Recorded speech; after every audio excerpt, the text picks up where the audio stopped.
Welcome to the Future of Energy podcast, brought to you by the University of Southern California's Ershaghi Center for Energy Transition.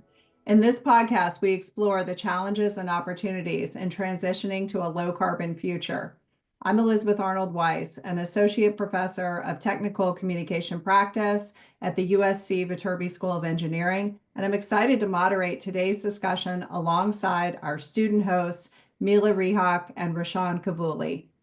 Today, we are honored to welcome a visionary entrepreneur and energy innovator, Mr. Teague Egan. Teague Egan founded EnergyX in 2018 and is the acting chairman and CEO. He's responsible for all aspects of building the company into a world leader in clean energy technologies, and specifically lithium production. Under his leadership, EnergyX has developed cutting-edge technologies aimed at improving lithium extraction and refinery.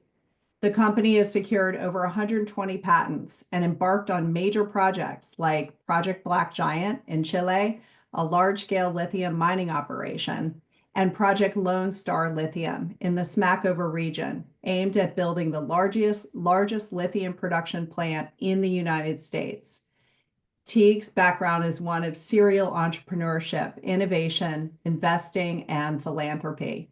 He's been investing in public sector energy assets and sustainable technologies since 2013, with a flagship investment in Tesla.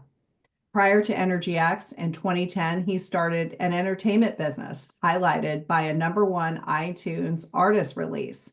In 2012, Teague founded Innovation Factory, a venture capital fund focused on tech, life sciences, real estate, and consumer products. Teague has been featured both personally and professionally in esteemed media outlets such as the New York Times, the Wall Street Journal, Forbes, and CNBC. He is widely recognized as a leading expert in lithium, the clean energy transition, and the development of disruptive technologies. Teague is an alumnus of University of Southern California's Marshall School of Business, receiving his BA in entrepreneurship, and went on to complete the executive program in exponential technology, including AI, synthetic biology, and nanotechnology at Singularity University. Thank you so much, Teagan, for joining us on this episode. Jumping right in, can you tell us about your origin story of EnergyX? What inspired you to launch a company that focuses on energy innovation, and what drew you to the energy sector? Yeah, well, first, thanks for that awesome introduction, Elizabeth. I wasn't expecting all of that, but appreciate it. And then thanks for the question, Mila. So, yeah, I started EnergyX back in 2018, and this was kind of the early days in electric vehicles. Today, essentially every single major auto manufacturer has transitioned or is transitioning or pledged to look at electric vehicles. But that wasn't necessarily the case back in 2017, 2018. And, I had not only invested in Tesla back in 2013, but also purchased my first electric vehicle, a Tesla, and really believed in the trajectory of electric vehicles. So when I started thinking about what kind of company I wanted to start after my entertainment company and venture capital company, I really thought about the energy transition, and I looked at the supply chain. Obviously, electric vehicles run on huge batteries, and I looked at what materials went into batteries, and lithium is obviously the namesake of lithium-ion batteries. And when I started to think about the lithium supply chain and the battery material supply chain, um, there was a huge supply-demand gap. So way, way more projected demand for lithium than there was supply. And that was one of the main factors that led me to starting EnergyX. There was obviously a convergence of different factors in addition to this major supply-demand gap. But yeah, I started the company back in 2018 based off a trip to South America where I actually went to the world's largest lithium reserve by accident. And this was in Bolivia, and the country of Bolivia wasn't producing any lithium from the world's largest lithium reserve. And that really got my gears turning. And, you know, I would say the rest is history, but, you know, there are a lot of steps in between 2018 and today. And what are some of the challenges of lithium extraction? How big is the market and how fast is it going to grow also? So, the biggest competitive advantage of Energy X is the disruptive technology that we introduced to the lithium production methods. Uh, the existing method of production for lithium was using these big evaporation ponds that are they're abundant for salt production. So, you know, if you look around the Great Salt Lake up in Utah, there's a lot of these big evaporation ponds. If you've ever flown into San Francisco Airport, there's some big salt evaporation ponds over on the eastern side of the bay, over by Fremont. Um, and this is actually how lithium is produced down in South America, that are the biggest brine lithium production locations. I looked at that and said, you know, there has to be a better way to produce this critical battery material than the evaporation ponds. I'll give you a few quick statistics on the evaporation ponds. They are obviously huge in size, take up a massive footprint. And when it's in the middle of like a kind of like the bay, that's not such a big problem. But you know, it's not that environmentally friendly. So that's number one. Number two is it takes a really long time for the brine to go through the whole sequence of ponds. So on average, to produce lithium, you're looking at about an 18-month residency time, um, which causes kind of pain points in supply demand and future forecasting. I mean, if you have to order something anticipating what you're going to need 18 months from now, there's a lot, you know, that's a hard thing to do, right? Number three is that the efficiency of the evaporation ponds is really, really poor. You're literally relying on the sun to naturally evaporate water. Um, and that's you know an inexact science to put it best, right? So the recovery rate for lithium out of kind of the best evaporation ponds in the world is roughly 30 to 40%.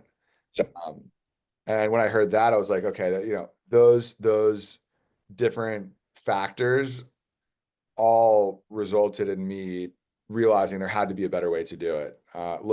Thinking about, you know, 21st century technology and the way that we can separate different salts or separate different materials using technologies like membranes or, you know, sorbents and things like that. And really just taking that brine that contains the lithium out of the ground and running it through a chemical plant and extracting just the lithium and then being able to re-inject the brine so as not to disturb the water table subsurface. So that's the new approach that we took. That's really set us apart from the conventional producers. Now, the whole industry has kind of followed suit and started looking at this new method called DLE, or direct lithium extraction, as the way of future production. There are certain ways that we distinguish ourselves or separate ourselves from other groups trying to do direct lithium extraction. But I would say that is the kind of step change that we pioneered, moving from evaporation ponds to direct lithium extraction. Yeah, it's a fascinating process. Thank you. Well, my question sort of centers around what Energy X's core mission is and how it's evolved since the founding. I know you probably had a lot of twists and turns, but curious if you can help us walk through that real quickly. So, you know, the the mission is depends how you think about the mission, right? Our mission is to become our goal is to become the biggest lithium company in the world. That's one goal. We do want to extend beyond lithium into other facets of the battery material supply chain, whether that's producing other base metals that will go into batteries, or if we want to look at downstream refining steps, like lithium is used in cathodes and sometimes potentially anodes, but look at downstream refinery of the components that actually go into batteries. Maybe we even get into battery manufacturing ourselves, but to become a major player in the battery material supply chain is the goal. I think that our overarching mission is to push the energy transition forward. And, I think that we want to be a small part of that. We obviously want to be as big of a part of it as possible. Uh, do we want to be, it's hard to sit here and say we want to be the leader in that, but I think that if we do our small part in pushing the energy transition forward and do that in an environmentally friendly way and in a way that benefits the surrounding communities that we're working in, I think that that's our primary mission. Great, thank you. Well, one more thing that kind of naturally flows into this, but how exactly do you see your company's role in the energy transition? So, I mean, one of the biggest sources of carbon emissions is internal combustion vehicles. So, the whole notion of moving away from internal combustion vehicles to battery-powered vehicles is something that will reduce global carbon emissions. Like, I can't remember the exact number, but I think it's something around like low 20s. I mean, there's obviously other industries that emit a lot of carbon, like heavy manufacturing, airlines, shipping, um, things like that. But consumer vehicles, and really all types of vehicles, be it shipping vehicles or Class 8 semis or just vehicles in general, are a major component of carbon emissions. So, pushing forward the electric vehicle revolution is a major way to decrease carbon emissions.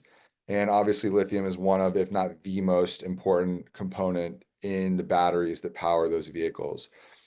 Beyond that, I think that we're looking at, well, not necessarily Energy X, but batteries are being used in other areas like energy storage systems, or stationary storage systems, um, that can even further reduce carbon emissions. So like if you're charging your car, but that source is coming from some sort of carbon emitting energy source, it's still actually a lot less than if the car itself were emitting carbon dioxide from burning fuel. But there is still some emission source. So if you can power your car, if you can charge your car using a renewable source, or if that renewable source goes into an intermediary battery before it then charges your car, I think that's even further dropping carbon emissions. Yeah, I mean, batteries are a main component of carbon reduction, especially for transportation and mobility, but also moving into stationary storage. Great, thank you. Well, one more, sorry, one last thing, but grid scale energy is sort of rapidly growing. The IEA projects 80 gigawatts of new storage will be added globally in 2025, which is a huge, like almost eightfold increase from 2021. Is this a target market for Energy X? Yeah, definitely. And I'm actually thinking about that grid scale energy with another company I'm starting called Final Frontier, to make small modular and micro modular nuclear reactors. Those two things kind of go hand in hand. You obviously have to produce the energy through some means.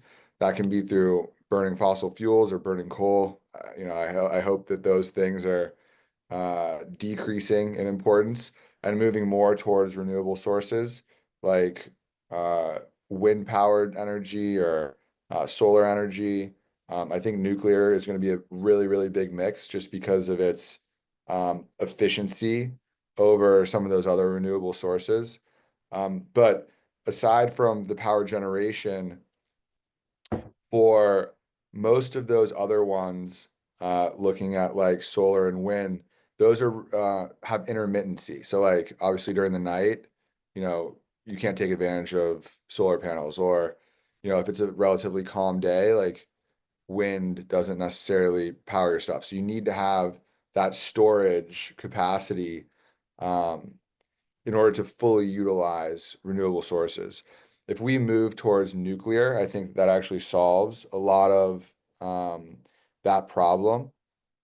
There could still be some peak demand in which you want storage or extra capacity to fill that. Going through the peaks, you obviously have some set kind of total energy output, but if it's much higher during the day, then you need to store up during the night so that you can deal with those peaks. So batteries and grid scale storage is really becoming an important thing for that. But in my mind, it's even more important in the mobility sector. Like you're never going to be able to drive, well, not never say never, right? But like the thought of just driving a car powered on solar panels that are directly powering it or something, um, you're going to need batteries for any sort of mobility. So that's the main kind of area that we're focused on now in terms of our customer interactions. But grid scale energy storage is becoming more and more prominent for sure. Great, thank you. Can you tell us a little bit about some of the cutting edge research that's happening in your labs? What breakthroughs are you most excited for? Yeah, absolutely. I'm actually sitting in our laboratories right now, and we probably have 25 or 30 PhDs that work at Energy X and are just doing incredible research, stuff that's like way over my head. Um, but the first technology that we started pursuing was membrane-based technology. So looking at the way that membranes can separate certain materials out of brine. And, membranes are widely used in the separation world, be it for desalination and looking at reverse osmosis plants that take ocean water and can separate out all the salts and turn that into fresh drinking water. Um, or membranes are used in oil and gas, they're used in food and beverage. Um, they're really used in a lot of industries. We started looking at how membranes could selectively separate lithium out of brine because that's ultimately the product that we were pursuing. And we've made a tremendous amount of breakthroughs in that. Specifically, we're focused on ion exchange membranes. And within that sector, you have your cation exchange membranes and your anion exchange membranes. So cation exchange membranes, as you probably know, are for positively charged, and then anion for negatively charged ions. Um, we're also looking at bipolar membranes that can split water, take that H2O and turn it into H plus and OH minus. That really actually has a big part in our process for how we're refining lithium into one of the battery grade derivatives that cathode makers want to see. We've expanded our DLE portfolio from membranes into solvent extraction, which is a big area of research, as well as adsorption. So we're looking at making all these selective materials ourselves, and a lot of that adds into the 120 patent portfolio that we have today. So there's a lot of proprietary aspects of the materials that we're making, but our patent portfolio extends past just the materials into the process. So how you're using the materials in the equipment, there's a lot of know-how that we actually don't even patent, like how long you may have to soak a membrane during the formulation process, or how long you want to heat it. The timing of all that stuff is proprietary, and there's certainly been a lot of breakthroughs. A lot of unobvious things happen when you're just kind of in a lab tinkering with different stuff. And that's one of the most exciting parts. Actually, one of the really cool things that we're looking at now is, so the typical lithium materials go into the cathode side. So you deposit either lithium carbonate or lithium hydroxide, which look like white powder, with the other metals, base metals that go into a cathode, be it iron and phosphate or nickel, manganese, cobalt. But some battery cell manufacturers are looking at lithium metal cells where you still have the same cathode, but on the anode side, typically anodes today are graphite. And then some people are looking at silicone as a way to increase energy density by roughly 15 to 20%, which is substantial. But a generation beyond silicone are lithium metal anodes. So just pure elemental lithium, which is like a white silvery metal, as opposed to the salt form of lithium carbonate or hydroxide, that's plated onto the current collector, which is like a copper foil. The way to make lithium metal anodes today is a really arduous, long process that takes about 13 or so steps, depending on the exact method you make it.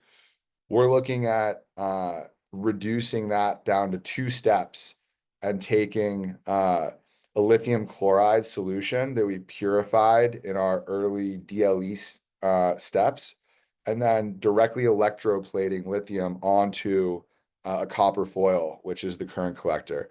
And this would not only save a lot of time, but also reduce the cost of lithium metal anodes by over 80%, which then makes them commercially viable, thus making lithium metal batteries commercially viable. So that would be a huge breakthrough if we can, scale that up. I think another important point for your question is that it can't be understated how many breakthroughs happen on the lab scale, but are then impossible to like scale up to industry scale.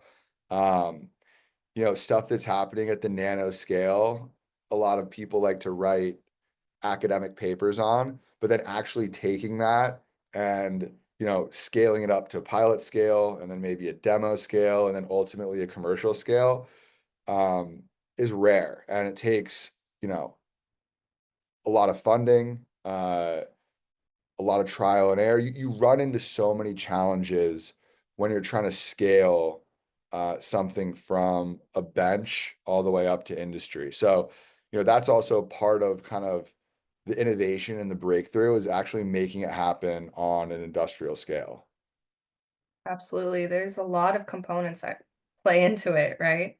And as the battery technology is evolving, how has it improved, and how do you see these components, like you mentioned, the anodes and the cathodes, how are they advancing in terms of energy density, cycle life, and even charging speed and safety? Yeah, so I wish I could sit here and say that batteries were evolving with the same speed as semiconductors with Moore's law, like doubling in capacity every 18 months. Unfortunately, that hasn't been the case. But we have made we, as in like the industry, has made substantial progress. When you think about like where the first Teslas really commercialized, I think my Tesla in 2013 had about a 260-mile range. And I don't know the exact uh, energy density, like watt hours per kilogram of that car. but I would probably say it was in the like 180 to 200 watt hours per kilogram, and that's using an NMC battery. People have started to optimize the NMC, nickel, manganese, cobalt chemistries by having more nickel, less manganese, less cobalt. Now we're seeing NMC batteries in kind of that like 300 to low 300s watt hours per kilogram. Um, I think Lucid is actually up to like mid 400 or 500 miles per miles per charge, which I think is the longest commercially sold EV. I mean, that's a pretty substantial range. The the chemistries across the board are improving, not only on the cell level, but then on the module level. So you put like all these cells into a module, and then you put like 10 or 15 or maybe 20 modules into a pack. So reducing the weight throughout the whole production process of cells to modules to packs has improved. Um, People are working on next generation chemistries for sure. Not only kind of tweaking today's chemistries, like LFP, lithium iron phosphate, is now a really sought after chemistry, because it's probably the most economic, and it might have slightly lower energy density, but it does have more cycles than NMC. So whereas an NMC might have 2,000 cycles of life, and life is considered 100% down to 80% degradation, so it's not like the battery's completely dead. An LFP might have 3,000 cycles. So you get more cycles in LFP generally than NMC. People are looking at LMFP, so lithium manganese iron phosphate. That theoretically will increase the energy density of LFP by maybe 5 or 10%. So looking at these small kind of incremental improvements is where the industry is at today. There's certainly further advancements that people are looking at, like lithium sulfur batteries, which could be up in that kind of like 5, 6, 700 watt hours per kilogram of energy density. People are looking at lithium metal batteries, which I mentioned earlier, and solid state batteries, which are kind of in that same range. People are looking at lithium air batteries. So it's all about how you decrease the weight by increasing the energy. And that is the equation of energy density. And then I think energy density is obviously one really important metric, but the other one is the cost. So what's the dollar per kilowatt hour? And the kind of it's come down a tremendous amount. Like I think when Tesla first started, people were looking at like $300-400 per kilowatt hour. Today, the kind of norm is in that $100 per kilowatt hour. People are looking at how do you get down to $50 per kilowatt hour, maybe even 40. Once you start getting the dollars per kilowatt hour down, you can have a bigger battery that equates to the same cost, or you can have a smaller battery at a lower price that makes EVs more affordable to consumers. So those are really the two kind of things that I think people are focused on. And there's a lot more safety and regulation that goes into it in testing than say a semiconductor. Like putting batteries into cars, like you're dealing with people's lives, and that safety component of like a car, lighting on fire and things like that, all need to be taken into account versus just like building semiconductors that go into computers and things like that. So I think that's also a reason why we haven't seen the same type of like exponential curve in terms of energy density. But now I think a lot of smart people are working on it. Like people really only started working on how to make better batteries 10 years ago, maybe a little bit more, but like, the Model S came out in 2012, and then that really changed the whole future of electric vehicles. And people started working on batteries seriously like a few years later. And now you have, so much collective brain power working on batteries that hopefully we start to see more exponential improvements. Absolutely. And with all these technologies that Energy X is a part of, and with all the PhD brains you got working, how do you approach innovation at Energy X? And what's the mindset and culture that you foster with your team? It's one of the most important things, having that innovative mindset and culture. We obviously have gotten to 120 patents, and I think we have a great group of not only scientists but engineers here too, that contribute to the innovation. Um, I try to instill a mindset in our group of questioning every requirement. So the experts aren't always right, uh, especially if they've kind of been learning the same thing or kind of embedded themselves in a notion that uh, is a little bit older. Like, thinking about how AI can impact innovation is something that a younger person may be able to grasp more than a tenured expert, just because that's not the way that they've done things for, their 30-year scientific um, journey, right? And so, questioning every requirement is one thing. Like, I encourage our younger scientists and engineers to always question the older ones, because they might not know the newest invention that's come out somewhere else that can help us.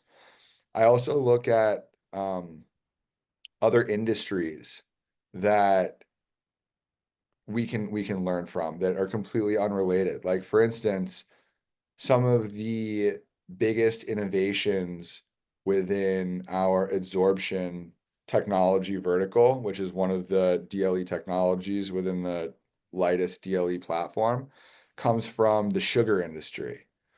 And it's something that, like, you probably wouldn't even think of, that, like, we're trying to build batteries over here and we're looking at how the sugar industry uses certain technologies to separate or refine their products.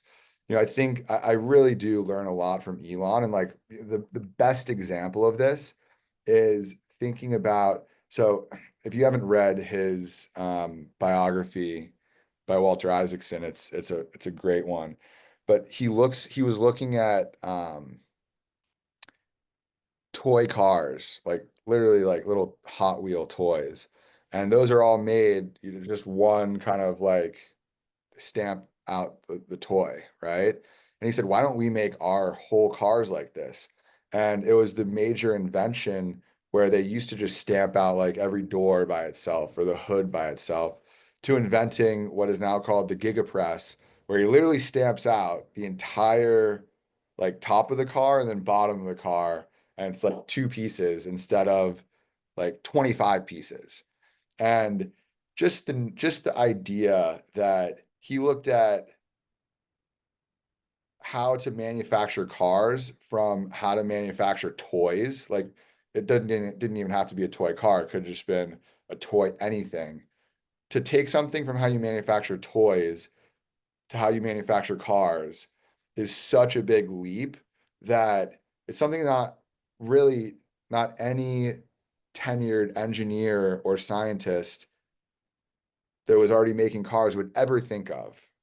It had to be somebody that approaches something from a completely different standpoint. So those are some of the things that I feel I bring to the company, from an outside perspective. Um, because I don't have a technical background by education. I feel like I kind of have learned a lot on the job. Um, but I think that is something that uh, I try to instill in terms of how to guide the team with innovation and culture. No, it's incredible. Thank you. Yeah, well, my question is that how does Energy X really address environmental concerns related to mining and extraction processes? I mean, throughout the podcast, we've seen that there's been a lot of issues, regulatory wise and to the environment, and how do you sort of address those issues? So that's a pretty easy question to answer. I think I touched on it a little bit before in terms of the carbon emissions. You always have to make a comparison related to something else, right? So like when we're thinking about how we address environmental concerns, well, compared to what, right? And if you're comparing electric vehicles to internal combustion vehicles, there's no, I mean, you can do the comparison. It's an easy comparison to do, but they are significantly less carbon emissions, even if they're powered or charged by carbon emitting energy sources. So there's really zero comparison if you're looking at um, like oil and gas powered cars and uh, battery powered cars. So then if you want to kind of dive inside, okay, we've established that like lithium is more environmentally sustainable than oil and gas. For us, there's two different resource types in lithium. There's hard rock, which is your traditional open pit mining, and then there's brine-based evaporation. And brine-based evaporation, you're pumping water up from subsurface and you're putting it into these huge evaporation ponds today, uh, which uses the natural sun to so a lot less power. Um, and then open pit mining, you have your huge dump trucks and backhoes and literally digging up, massive pieces of the earth. I don't really there. You can do the comparison, but there's not really a comparison between those two. Like brine resource production is exponentially more sustainable and environmentally friendly than your hard rock lithium mining. So now that we're in brine, we can look at the existing method of production using the ponds versus our method of DLE production. And within that, there actually are some pros and cons to both. Obviously, for ponds, you're using natural sunlight to evaporate the water. So there is a smaller power footprint. But on the DLE side, our land footprint is like 1/200th the size of the evaporation ponds. Our recovery rate is double, if not triple. So if you bring it down to the unit economics, um, we have a much bigger advantage there. And then the water usage is really big. So in evaporation ponds, all the water is just being evaporated. And in these places, it doesn't rain at all. Like it's one of the reasons evaporation ponds work is because it doesn't rain. Um, with us, we are just extracting the lithium and then re-injecting the water back into the water table, which is important for surrounding communities and agriculture and things like that. So um, there, there is absolutely environmental advantages to doing DLE. And then to address the power, if we power all our plants from renewable sources, be it solar or wind, there's obviously a lot of solar in these areas, which is how we're powering our plant in Chile. That kind of addresses that concern. So that's how we think about the environmental approach. And I'm proud to say that we actually have it's not always quantifiable, but we believe that we have the most environmentally sustainable lithium project in the world. That's great. That's great to hear, especially within a sort of industry that's rapidly evolving. Um, so how do you apart from that, how do you balance sort of your technological development with sustainable and ethical like sourcing practices? So a little bit further down in the supply chain there. Yeah, I mean that's even taking it like back another step. Ultimately, the whole reason that I started this company, and our mission is to produce lithium for the energy transition in, like I said, an environmentally sustainable way that benefits the communities around us. So we definitely look at different sourcing options. But the equipment that we use, like these are pretty standard, like tanks and crystallizers and mixer settlers and evaporators and different things that that, like, obviously somebody's going to make these things, right? There's not too much difference, I don't think, in sourcing from one supplier or another that's making, there could be some customers that, or some suppliers that say, oh, we do it like in a much more environmentally friendly way than some of our other competitors, or some of their other competitors. But we haven't really seen that uh, in pitches. Like, we obviously go out to a number of different vendors and do RFPs or RFQs, requests for proposals or requests for quotes on the different uh, systems that make up, our flow sheet or our plants. And we haven't really seen that too much, but it's certainly something that I think about. Great, that's great. It's great to hear. And you've made many very impressive partnerships. And where do you see the greatest commercial demand for Energy X technology future? And how important are the collaborations for scaling impact? Yeah, so we kind of think about um, the demand in two buckets. One is the lithium that we're going to produce from our own projects. And there's obviously a lot of demand for that, selling it into the supply chain, be it to the cathode producer, that's the direct user of lithium, or the battery cell maker, which could use the lithium metal anodes that I talked about, but would be the customer of cathode suppliers. And then ultimately, the end users that are using these batteries, like EV manufacturers.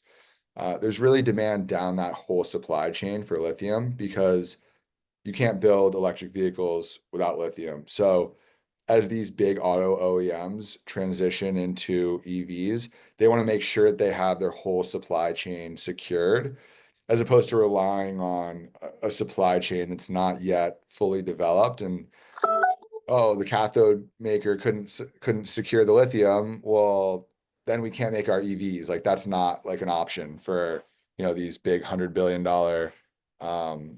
EV companies or auto companies, right? So there's certainly demand for lithium. That's unequivocal.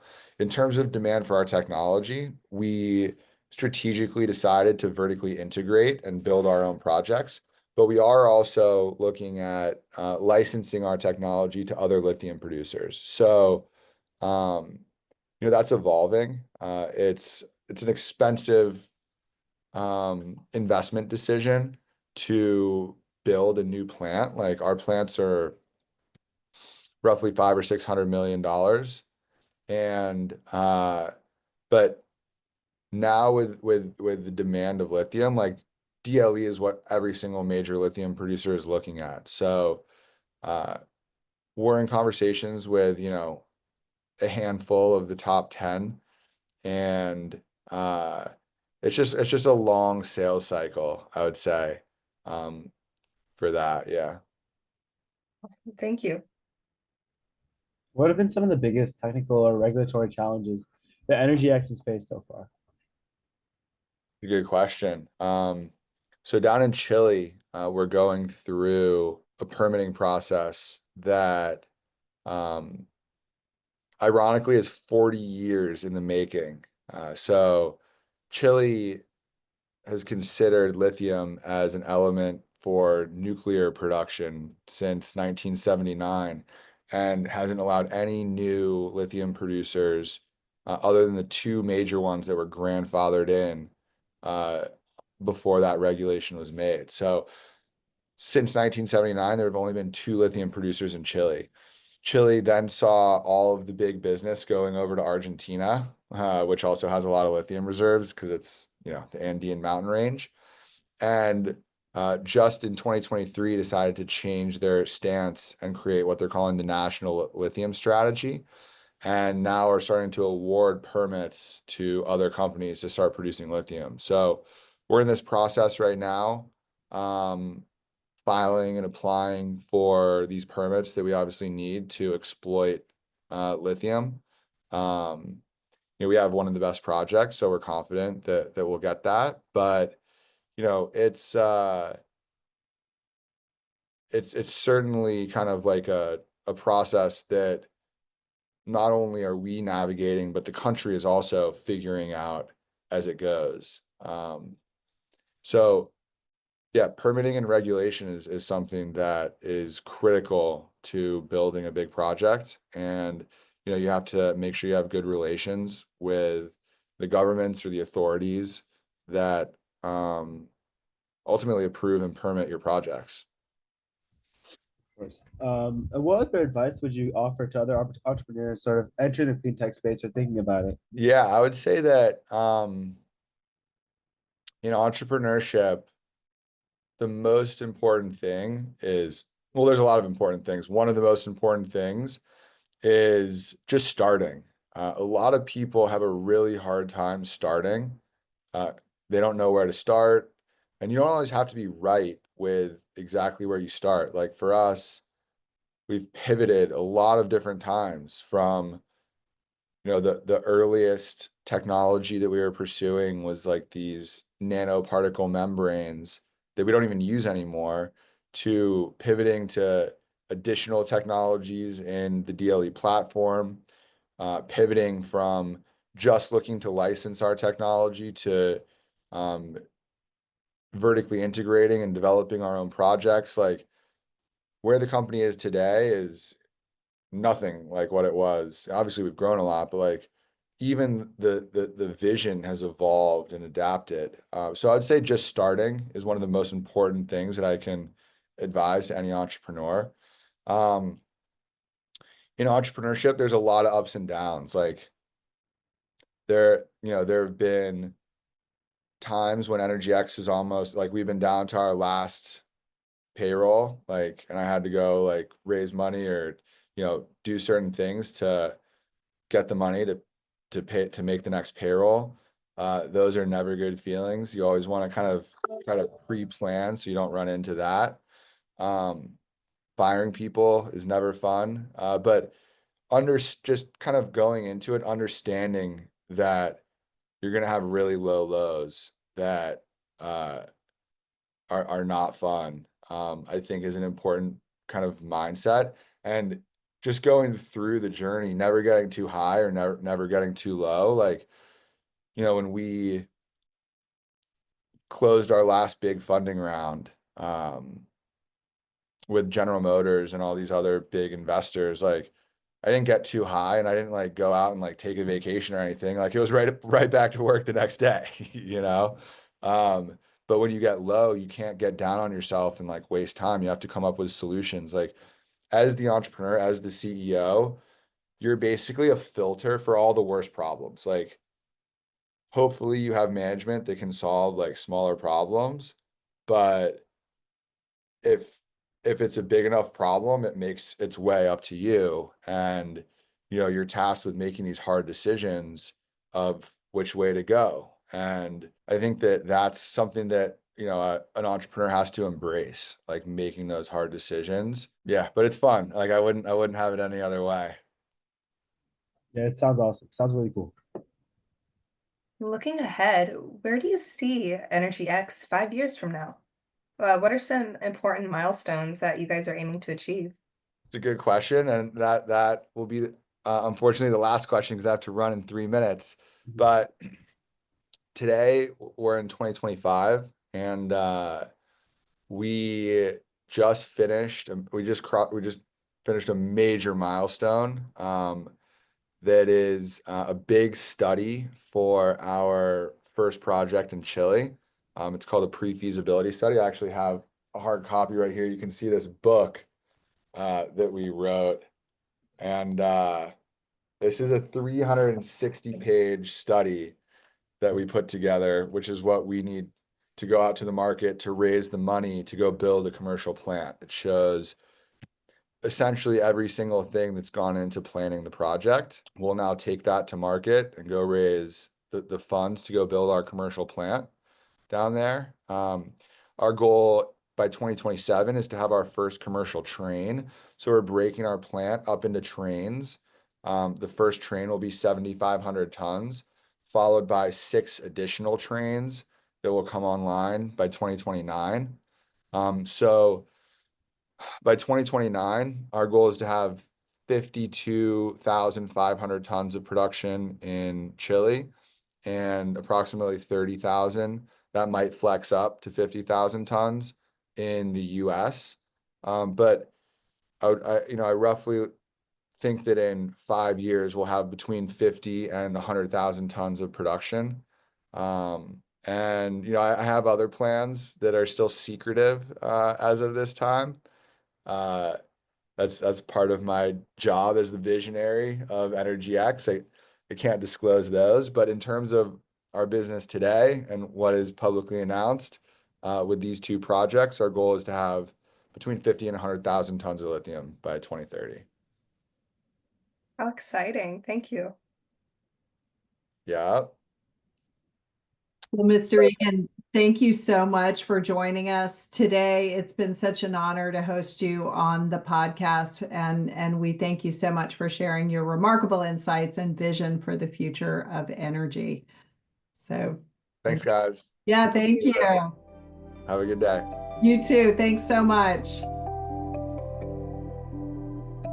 Thank you so much for joining us for the future of energy. Special thanks to each of our guests today and to our technical wizard, Abhi, for his important contributions to this episode. Don't forget to subscribe to our podcast so you can automatically get access to all our new episodes. You can find us on Apple, Spotify, YouTube, or wherever you get your podcasts.